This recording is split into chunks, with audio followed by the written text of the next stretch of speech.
ইহুদিবাদী প্রধানমন্ত্রী বেঞ্জামিন নেতানিয়াহুর তীব্র সমালোচনা সত্ত্বেও আগামী সেপ্টেম্বরে জাতিসংঘের সাধারণ পরিষদের অধিবেশন চলাকালে ফিলিস্তিনকে রাষ্ট্র হিসেবে আনুষ্ঠানিকভাবে স্বীকৃতি দেওয়ার ঘোষণা দিয়েছে অস্ট্রেলিয়ার প্রধানমন্ত্রী অ্যান্থনি আলবানিজ।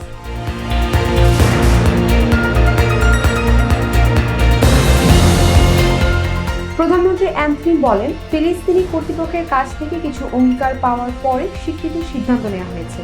ভবিষ্যতের কোনো ফিলিস্তিনি রাষ্ট্রে হামাসের সম্পৃক্ততা থাকবে না এমন বিষয় এর মধ্যে রয়েছে।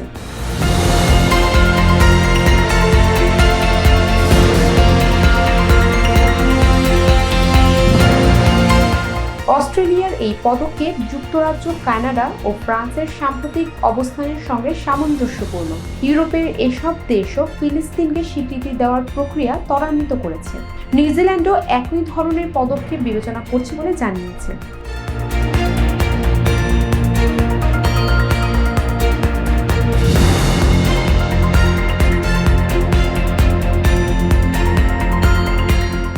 তবে অস্ট্রেলিয়ার এই সিদ্ধান্তের তীব্র সমালোচনা করেছেন ইসরায়েলি ইহুদিবাদী প্রধানমন্ত্রী Benjamin Netanyahu.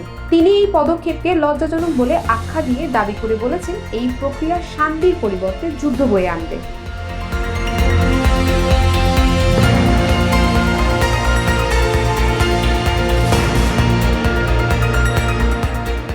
International desk, global voice 24।